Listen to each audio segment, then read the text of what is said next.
shouldn't make a public display of your virtue until you've straightened up your damn life. And this is one of the things I really don't like about protests. And I really don't like the fact that university students are taught by their half-witted professors that the way that you change the world... Hold it now. You don't change the world by going and waving signs at people that you've defined as more evil than you. First of all, the probability that they're more evil than you is actually quite low. Because evil though they may be, you're in the same damn boat. And if you've divided the world up conveniently so that you can identify the innocent and the damned, or the oppressor and the oppressed, and you think that you're in the positive category, then the probability that you're part of the solution and not part of the problem is zero. I have a question. What's up? How much do you value your customers? Good enough. So, if I found something offensive that you have posted outside, would you take it down in order to keep my business? It depends what it is. What is it? You have a sign that says you stand with Israel. Yep. And to me, what that's saying is that you stand with genocide, with mass killings of children and women, of war crimes. And at a University of Michigan, it's kind of not accepted. If that's what you want to believe at home, that's fine, but you're a businessman. And there's a lot of students here of multiple ethnicities and races. And I just feel like that's really inappropriate. And I don't want to shop at a place where I feel that I'm offended. Well, I'm Jewish. And that's fine. Okay. And what I want, I could do. Absolutely. And then we're not in a country like Daesh thinking person, right? Everybody could do whatever they want. We have a freedom of speech. Listen.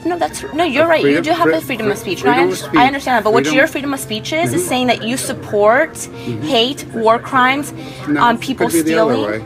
So it's just not that easy, you know. And the most profound people that I've ever read have said the same thing over and over. It's like the line between good and evil runs down the middle of every human heart. And the first thing that you're supposed to do is win that battle on your own territory. And that's no bloody joke. That's a difficult thing to do, because it means that you have to recognize yourself as a perpetrator of great evil. And that is what you are.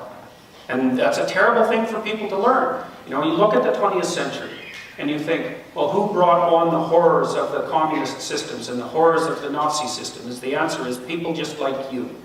And that's the answer. And if you don't understand that and you think that answer is wrong, then you're not very wise.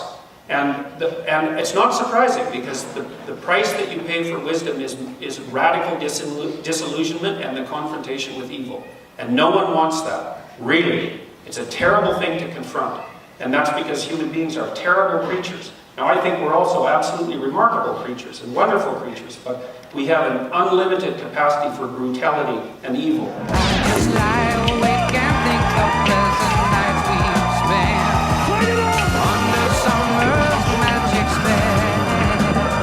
But when autumn came, her love did not remain, and made my world a living hell.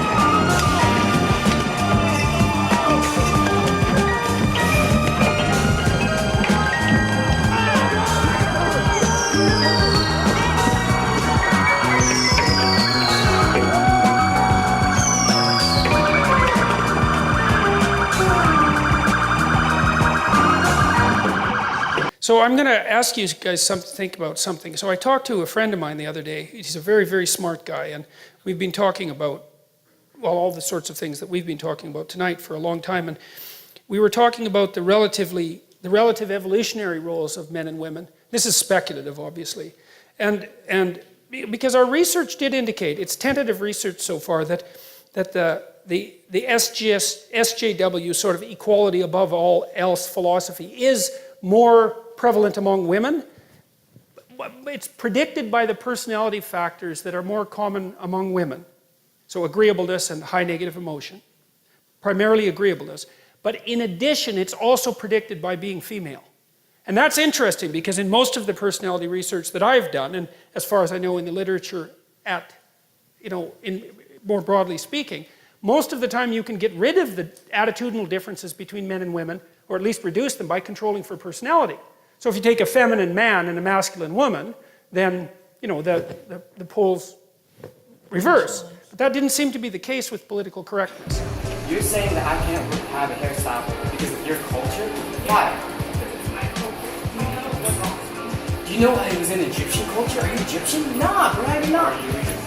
Are you Egyptian? No, but it doesn't matter. Wait, where's Egypt? Tell me. You know what, bro? Where's Egypt? Dude, go. You have no right to tell me what I can not wear.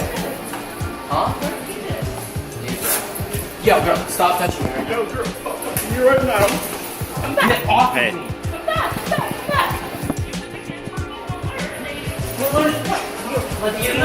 Makes sense your and hands shit on because me. of what the hair I have? That's no reason, yo. I don't need your disrespect. I don't need your disrespect. Why are you filming this? Just for everyone's safety. Well, men are bailing out of the humanities like mad, and pretty much out of the universities except for STEM. The women are moving in like mad, and they're also moving into the political sphere like mad. And this is new, right? We've never had this happen before, and we do not know what the significance of it is. It's only 50 years old. And so we were thinking about this, and so I don't know what you think about this proposition, but imagine that historically speaking, it's something like women were responsible for distribution and men were responsible for production. Something like that. And maybe that's only the case really in the tight confines of the immediate family, but that doesn't matter because that's most of the evolutionary landscape for human beings anyways. What the women did was make sure that everybody got enough. Okay, and that seems to me to be one of the things that's driving, at least in part, the SJW demand for equity and equality. It's like, let's make sure everybody has enough. Dear everyone who isn't a middle or upper class white boy, I'm sorry. That I fucking love being privileged and I'm not ready to give that away. I love it because I can say fucking and not one of you is attributing that to the fact that everyone with my skin color has a dirty mouth. I love it because I don't have to spend an hour every morning putting on makeup to meet other people's standards. I know it wasn't us 8th grade white boys who created this system, but we profit from it every day. Hey white boys, it's time to act like a woman. I wanted to talk about privilege in an honest way because we learned a lot about privilege in school this year in a class that we have called Race, Class, and Gender, which I think every school should have.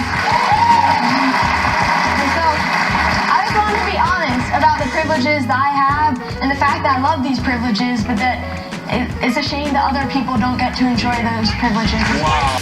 You're a fucking white male! White male! White male! You're a fucking white male! White man! White man! You're a fucking white man! I have noticed that most of the guests are mostly white males of 22 episodes that you've had. Let's get into that. No, but you take a look over here, Peter. What do you see? A lot of whiteys. What's going on here? Oh, this really pisses me off. But go ahead. Really pisses me off. People think it's the census or something. I mean, this has got to represent the actual pie chart of America. Who cares? It's just funny. You know, funny is the world that I live in. You're funny, I'm interested. You're not funny, I'm not interested. Okay. And I have no interest in gender or race or anything like that, but everyone else is kind of with their little calculating, is this the exact right mix? You know, I think that's, to me, it's anti-comedy. I thought it was absolutely comical when 50 Shades of Grey came out. Eh? I just thought that was just so insanely comical that at the same time, there's this massive political demand for like radical equality and say with regards to sexual behavior, and the fastest selling novel the world had ever seen was S&M Domination, right? It's like, oh well, we know where the unconscious is going with that one, don't we? And sometimes I think, like, because one of the things that I've really tried to puzzle out, and it's not like I believe this, right? I'm just telling you what where the edges of my thinking have been going, is that you have this crazy alliance between the feminists and the radical Islamists that I just do not get. It's like the feminists, it's like why they aren't protesting nonstop about Saudi Arabia is just completely beyond me. Islam is very clear about the encouragement of the education of women. I mean, there's just so many clear examples of the leadership roles that women have held when there has been oppressive behavior against Muslim women worldwide. Most often that has come from political reasons or even cultural reasons. Oppression of women is absolutely shunned in the Islamic faith. In Saudi Arabia, women of all ages have a male legal guardian, a father, brother, husband, or son. A Saudi woman needs permission from this guardian to marry and must be accompanied by him or another male relative when traveling abroad. She can be asked by institutions like schools, potential employers, and hospitals for proof that she has his approval before she'll be allowed to study, work, or receive a medical procedure. The petition calls for the abolishment of male guardianship. It was delivered in person to the royal court by 2 female activists on September 26th, bearing 14,682 signatures. And its delivery was bolstered by about 2,500 telegrams, used because they can be confirmed to have come from within the kingdom, that were sent directly to the king's office in the days leading up to the submission. This campaign is rooted in 2 decades of protests for women's rights in Saudi Arabia. And I wonder too, I just wonder bloody well, this is the Freud in me, is like, is there an attraction? You know, is there an attraction that's emerging among the female radicals for that totalitarian male dominance that they've chased out of the West? And I mean, that's a hell of a thing to think, but after all, I am psychoanalytically minded, and I do think things like that. Because, like, I just can see no rational reason for it. The only other rational reason is that, well, the West needs to fall, and so the enemy of my enemy is... My friend, exactly. Now, what is it? I got that wrong, but... The enemy of my enemy is my friend. Yes, exactly. And that's why Islamists tend to vote liberal as well. Yes, well, so that could be the case. But I'm not going to shake my suspicion about this unconscious balancing, because as the demand for egalitarianism and the eradication of masculinity accelerates, there's going to be a longing in the unconscious for the precise opposite of that, right? The more you scream for equality, the more your unconscious is going to admire dominance.